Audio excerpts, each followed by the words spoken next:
रहीम हम S R लैचेज using NAND पढ़ेंगे। Very most important है, ज़रा गौर से सुनिएगा। बड़ा सिंपल मैंने इसे कोशिश की है। ये हमारी ना पहली स्टेट है।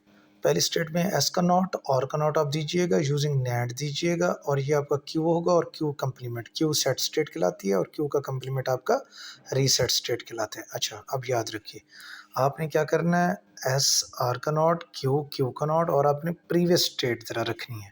सबसे पहले आप काम क्या करेंगे, सपोज आपने 0 0 दिया है, देखिए जी 0 0। अब जब हमने 0 0 दिया है तो एस का नॉट और आर के नॉट से जैसे ही गुजरेगा ये 1 1 हो जाएगा। जब ये 1 1 हो जाएगा तो आइडिया नहीं होगा कि अब इसका आउटपुट क्या होगा। तो हमें प्रीवियस स्टेट हमने रखी है 0, ये देखें 0। अब ये प्रीवियस स्टेट सीधा यहाँ 0, ये 1 था, 1 0, आउटपुट क्या आई 1। अब ये 1 यहाँ गया और ये 1 1 1, आउटपुट क्या आई 0। तो क्यू हमें 0 मिला और 1 हमें क्यू का नॉट मिला। जो हमने प्रीवियस स्टेट रखी थी क्यू की भी वो स्टेट आई। अब दूसरा काम अब हमने क्या करना है, ये देखेंगे दूसरा। अब हमने दोबारा 0 0 ही रखा लेकिन प्रीवियस स्टेट 1 रखी। प्रीवियस स्टेट हमने क्या रखी 1, दोनों 0 0 रखे। जैसे ये 0 यहाँ से गुजरा ये क्या हुआ 1, ये भी 0 यहाँ से गुजरा 1 हुआ।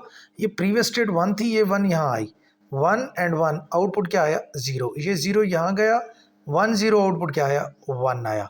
तो अब Q 1 है और ये 0 है। जो प्रीवियस थी वही आपका Q आया, जो प्रीवियस थी वही Q आया, इसे कहते हैं नो चेंज। अब हमने क्या किया, अब हमने S को 0 रखा और R को 1 रखा। अब देखें तीसरा स्टेट देखें ज़रा, S को 0 रखा, R को 1 रखा। जैसे ये एस नॉट से गुजरेगा ये 1 हो गया, ये आर नॉट से गुजरेगा ये 0 हो गया। हमने कहा था एक भी हमें 0 मिल जाए हमें आइडिया हो जाता है कि आउटपुट क्या आएगी। जब 0 यहाँ से गुजरेगा नेट से तो ऑटोमेटिकली 1 हो गया क्यू नॉट। ये 1 जब इधर जाएगा और ये 1 1 क्या बनेगा 0। क्यू 0 और क्यू नॉट 1 हो गया। ये दोबारा से आप देखें, अब हमें प्रीवियस की ज़रूरत नहीं, वजह हमारे पास एक भी 0 आ जाए हमें प्रीवियस की कोई ज़रूरत नहीं होती। तो थर्ड कैटेगरी में हमें क्या मिला, ये इसे रीसेट स्टेट कहते हैं।